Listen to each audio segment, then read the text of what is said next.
Morning, my dear students. Hope you all are fine and safe. Today, let us start our new chapter of history, that is between the two world wars, Nazism in Germany and World War II.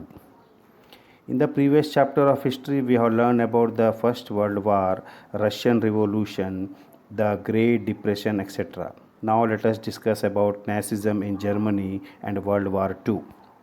The First World War severely affected the economics of most European countries. This led to the rise of social tension within these countries. Many people were also influenced by the Russian Revolution and the spread of socialist and communist labor movements.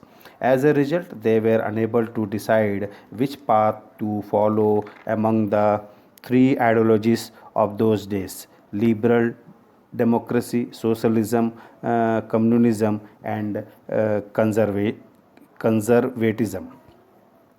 Liberal democracy opposed dictatorship and favored an elected constitutional government in which the elected representatives were answerable to the people. Such government guaranteed citizens' right and freedom and were governed by the rule of law. Many countries adopted a liberal constitution after 1919. However, in practice, the wealthy classes in these countries soon began to dominate economic and political life through corrupt practice. Countries such as Britain and the USA were wealthy and faced less social conflict and were more successful in establishing liberal democracy. Now let us discuss about the conservative movement and fascism. However, anti-liberal movement began in many European countries. These countries had a large middle class that included small and medium peasants, shopkeepers, traders, small industries, and government employees. This class opposed the wealthy capitalists whose policies were responsible for robbing them of their livelihood.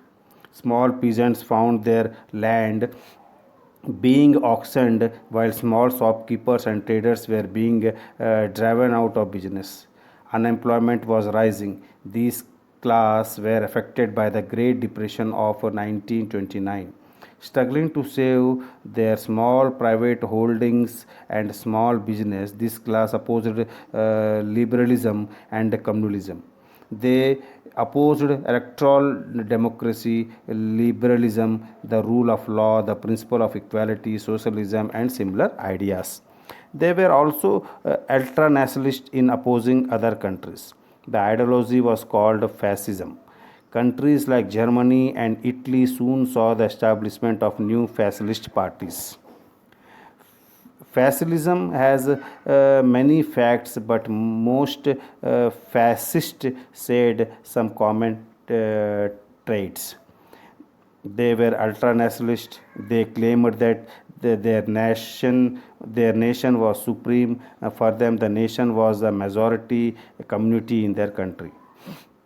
They wanted to eliminate any kind of conflict within their nation, such as class conflict or competition between the political parties.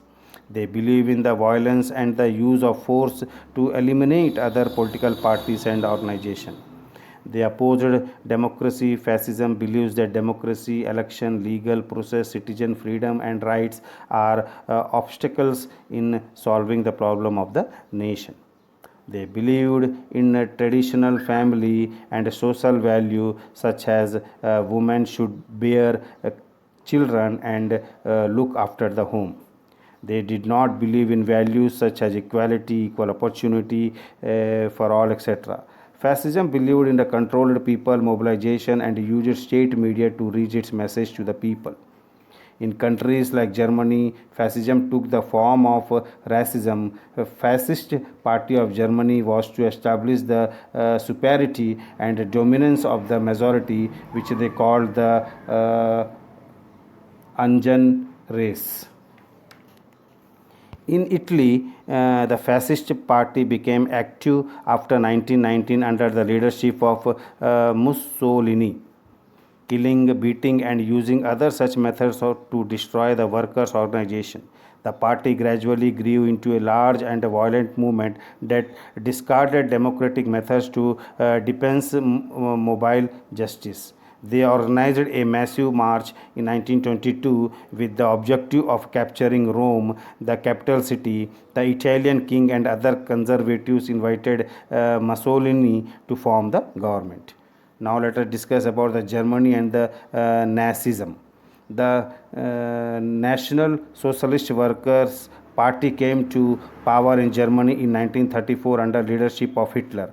A party had become very popular among the lower middle classes between 1924 and 1934.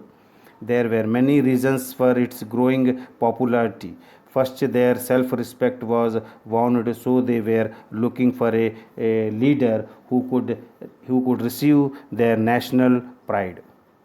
Second, the country was severely affected by Great Depression from 1929 to 1933, with industrial production falling by more than 50% and unemployment rising rapidly.